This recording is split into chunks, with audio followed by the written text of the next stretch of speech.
personal development, relationships, and entrepreneurship. Happy Wednesday, happy hump day. I hope you're having an amazing week so far, and happy new year.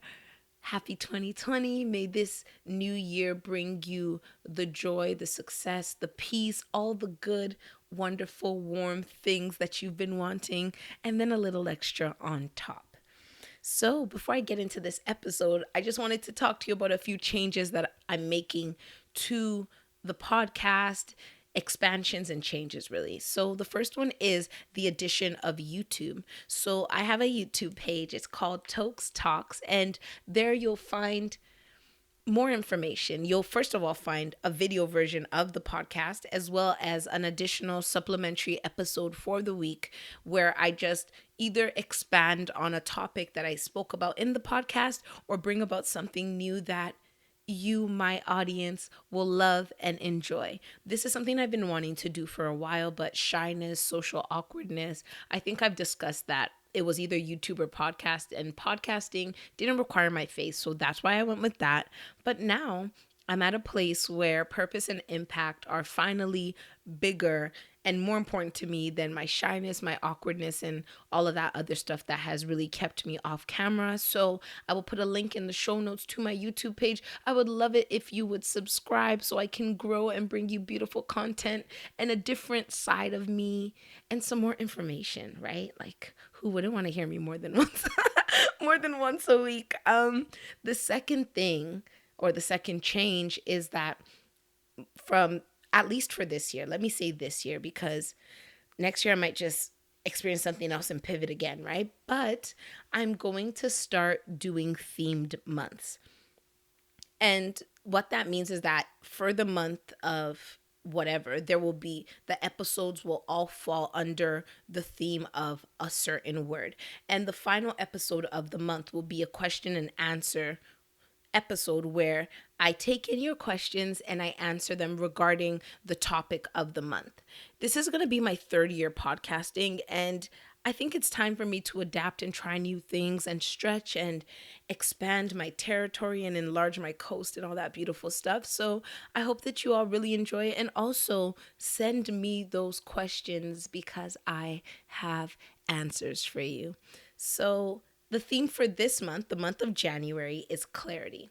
And the reason why I chose clarity to discuss right off the bat of the first Wednesday of the year, and like the first month of the year, is because clarity allows you to see where you're going. It's very important to have clarity. It's like walking around in the dark sometimes.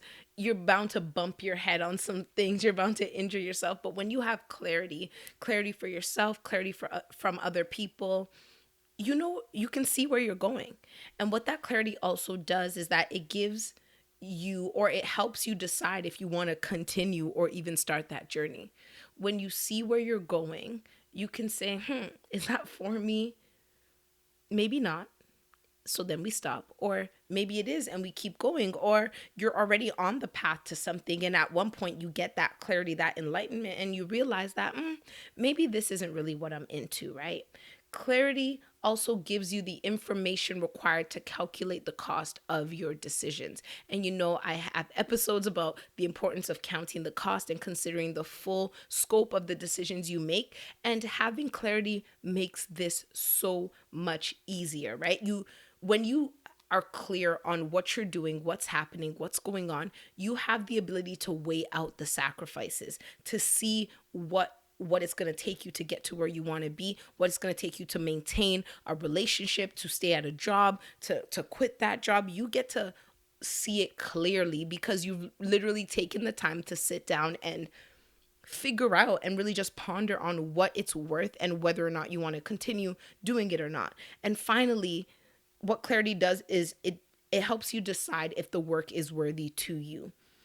When you're clear on what you're doing, let's just use relationship example. You know, the question of what are we that is often asked in that awkward talking phase of a relationship. It's usually because somebody wants some clarity, and based on maybe not being expressive or living on the in the middle, you may feel like, I don't know what we are, I'm not sure. And based on what we are, it'll let me know how I move forward in this relationship, right? And that's where that clarity comes. When you ask that what are we question, what you're really asking is, I'm about to put skin into this game and I want to be sure that it's worthy. So I need confirmation from you before I step further into that, right? And if you get confirmation, you step forward. And if you don't, you move back. But what happens is that that clarity gives you the information required to make a well rounded, logical decision. So that's why clarity is so important. And that's why we are starting off this year with the theme of clarity. So this week, I want to talk to you about setting clear goals. So, starting a new year can be extremely overwhelming. We spoke about this. This is why I really slowed down to start 2022. The last month of last year, I really just took my time and didn't allow myself to be rushed with all the things that were happening, right? And it's because when you step into the new year, there's this hit the ground running energy. There's this new year, new me. I gotta get it. I gotta get it. And we see it, like, the number one example I'd say is going to the gym, like the first week of the year. Everybody and their mother, father, and grandparents are at the gym. And go back to that same gym, same time, February. It's a whole different story, right?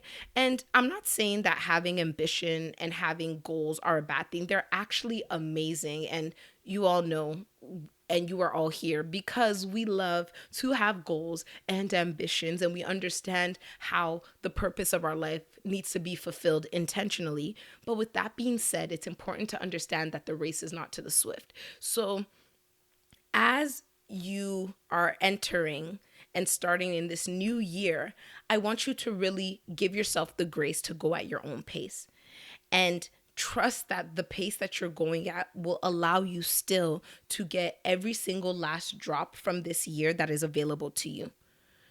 Don't feel rushed. People are saying, "Oh, you got to do this. It's already the second week of the year. What have you done? Are you still sleeping? Blah blah blah blah." Who cares? Like, trust the timing of your life for yourself. Do not fall into the trap of seeing what other people are doing and going for that, because what ends up happening is that you can't carry the weight. It's not for you. So therefore, when you try to do these things that are not for you, it ends up being too heavy and your knees buckle because you're carrying weight that you weren't equipped, purposed, or able to sustain because you were looking at somebody else and using their metric to run your race. And it's just bad math. So, what I really wanted to do for the rest of this episode is share with you the 3 types of goals that I set every year. I only set 3 goals for the year. I've been doing this for a couple of years now, and it has been so beneficial. It's been lighter, it's less stressful, and it just makes things go a lot smoother for me. And what I'm here to do is share with you the things that work for me in hopes that maybe they can work for you and you can see how they fit into your life, right? And I also want to share how to approach achieving your goals all 2022. So, as I said, for the past 3 years, I've been setting 3 goals for the year. And these 3 goals are categorized into 3 sections, one to fit each bucket. I have a goal for health, a goal for wealth, and a goal for stealth. I'm a poet. I love rhymey things. So that's how we got to this place, right? And as we're going through, I'll share with you the goals that I actually set for 2021, which by the grace of God, I was able to accomplish all 3 of them, right? So the 3 goals types, as I said, are health, wealth, and stealth. So your health goal is something that has to do with your mind, body, or spirit. Mental health, physical health, emotional health, whatever it is that's important to you, that's what goes into your health goal, right? Because it's so important that we take care of ourselves and make sure that we're healthy and balanced, so much so that it's imperative to make that a priority in your goal setting for the year. You want to accomplish a bunch of things, but if you're not well rested, if you're not balanced, if you're not mentally in the optimal place, that is going to be a giant hindrance to your ability to get all those things that you want done. So the second one is wealth. This is a financial goal. A financial goal could be a specific dollar amount. It could be clearing off your debt. It can be anything that has to do with money, wealth accumulation, anything of that nature. So, since I said I was going to share, my health goal for last year was, and I quote, thank you, Lord, for having clear, smooth, and healthy skin. For me, my face, I'm realizing more and more, especially now that I'm starting YouTube, is something that has to be out there as part of the work that I do. And having confidence in that was something that became very important to me, so much so that I wanted to intentionally, throughout the year, ensure that that was a part of, or that was in the forefront of the things that I was doing for myself. So getting facials, doing all of that. But the end goal was really, thank you, Lord, for having clear, smooth, healthy, balanced skin. That's exactly what it was. And for my wealth goal, it was, I'm grateful that I am financially stable, which means financial stability, the ability to pay all your bills on time, not add or accumulate debt, be able to handle the weight of your financial responsibilities without stress or overwhelm. And the final type of goal is stealth. And this is something for yourself or for your growth. So it could be something for your business. It can be something that's really important to you. And I know the word stealth, I kind of used it because it rhymes with the other two, but something to be said about people or things that are stealthy, like cats, is that they are very unassuming. So these goals are all so personal that no one may even know that they exist, right? But there's stuff that you do quietly that will manifest themselves externally as you continue to build and grow, because you're doing it on the inside, but when you do it well, it like spreads and illuminates outside of yourself. So my stealth goal for 2021 was, I write and what was it? Yeah, it was, I write and create beneficial, purposeful, and consistent content. Why? Because I struggled with posting on social media.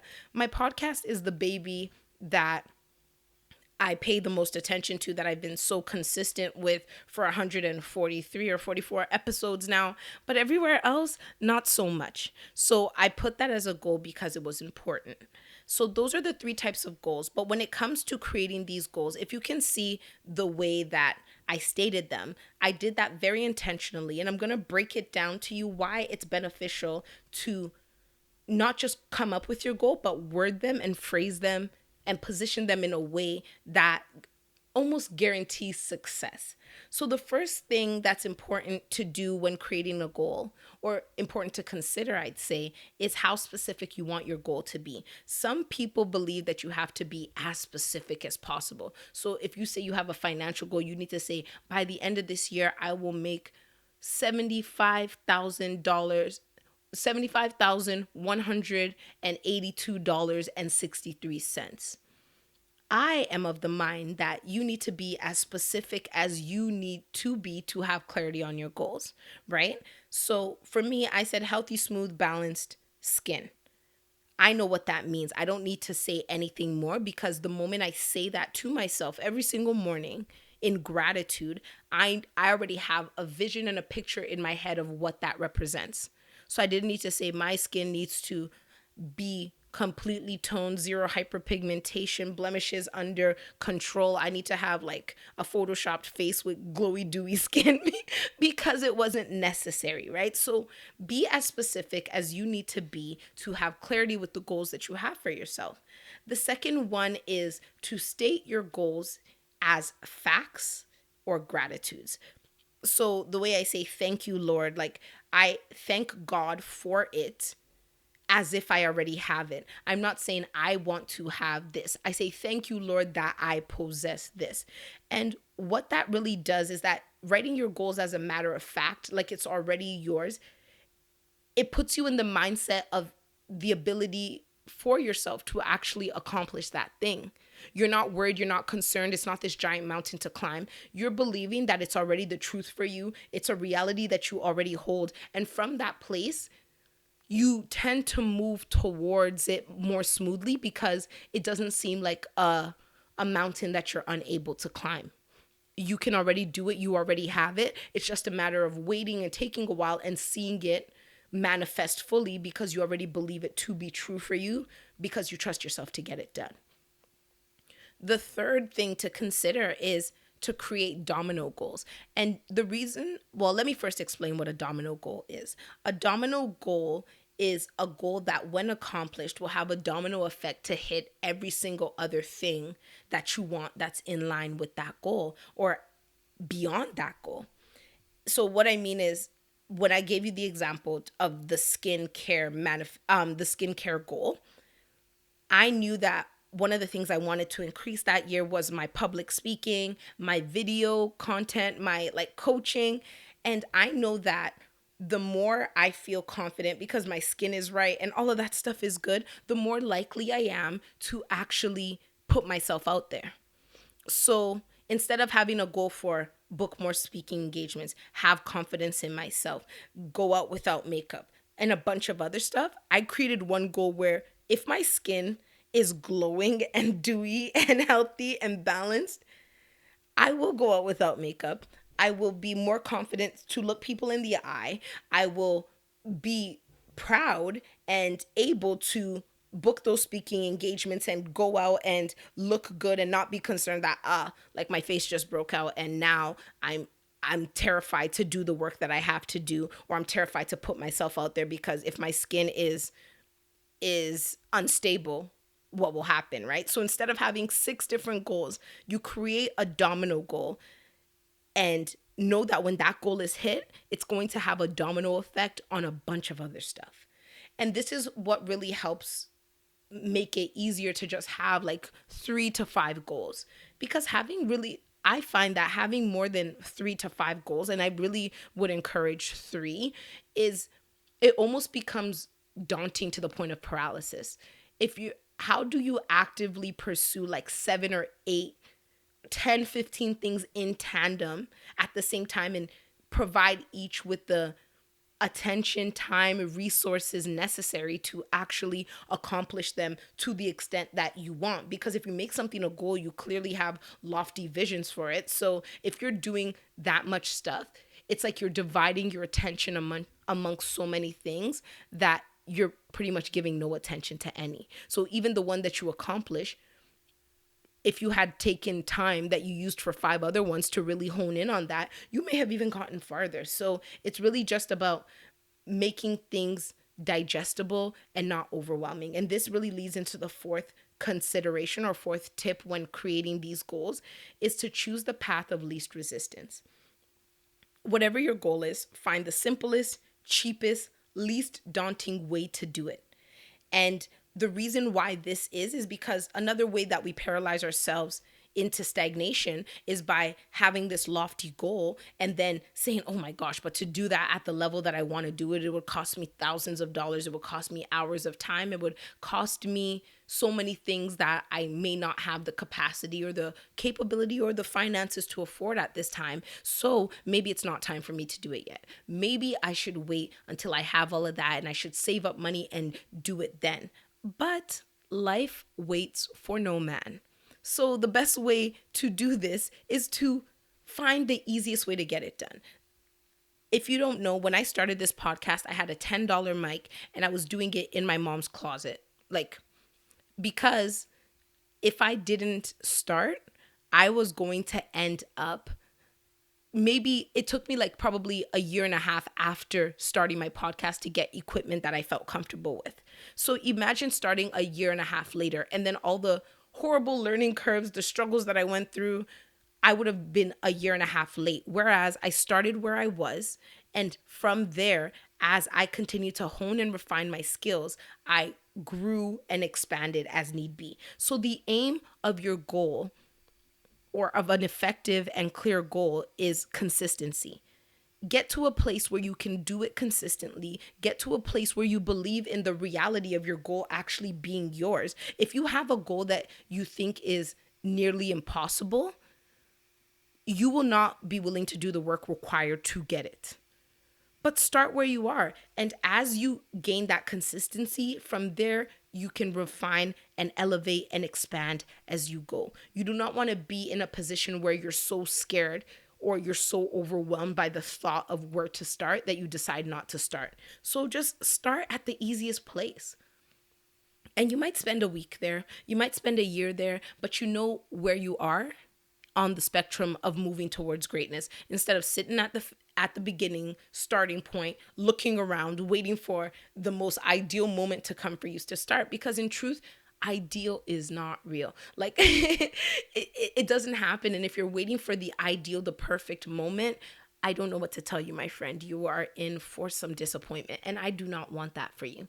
So with these goals and these criteria for how to create them, another step is to take that one goal and then divide it throughout the year. So what I do is I create a Q1, Q2, Q3, Q4 step for that goal. So in the first quarter of the skincare goal, because that's the first one I said and it seems to be stuck in my head, my goal for that goal was to consistently get facials every 6 weeks. That's it. And maintain my home skincare routine. That's it. Because I know that if I do that, if I have to get a facial every 6 weeks, I just book them in advance. As soon as I get the first one, before I leave, I book the next one. Before I leave, I book the next one. So I know that for the next 3 months, I'm going to have around 2 to 3 facials. And keeping up my skincare routine at home, just making sure that every night I wash my face, moisturize it, apply sunscreen, use my serums, all of that stuff. And that's it. As long as I can keep to those, I know that those two alone for the first quarter are absolutely enough for me to move an inch further in accomplishing that goal. So if you're somebody who wants to have a quarterly sub goal, or a quarterly action step, I'd say, rather than a sub goal, a quarterly action step towards your goal, do that. Some people, it's monthly. So at the beginning of every month, what am I going to do towards this goal? What step am I going to take? Figure out what works for you and move in that, right? I don't want you to be overwhelmed this year. I don't want you to walk into this year feeling like you're behind, because you're not behind. You set the pace of your life. The only time you are behind is if you feel within yourself convicted that you should be doing more, and you are actively fighting against that conviction. Not because the people on social media say you have to have 6 figures and 6 Birkins by your 26th birthday. That is not what we're looking at. You want to set goals to become your best self. Your race is against yourself and the better version, or the best and most ideal version of yourself. And whether we want to admit it or not, we know when we are underperforming, like when it comes to measuring ourselves. So I want you to really just take these notes to heart. Create 3 goals if that's what you want to do. If you need 4, if you need 5, do that. But just set yourself up in a way where you determine what your success is and where you have clarity of where you want to be by the end of the year. And remember that as you go through the year, things may happen that will make you say, well, in the beginning of the year, this was what was important to me. But now I'm at a place where either I've accomplished that, or I'm realizing that maybe that's not the first piece of the domino to trigger. So maybe I'm going to take a step back and add something else, or change, or pivot. And you know why you can do that? Because you are in charge of your life. You don't make mistakes, you make decisions. So if you make a decision and you find out that, or you decide that that decision is no longer serving you, you have all the right and the power and the authority to pivot accordingly and make a new decision, try again and see if that works, and keep going.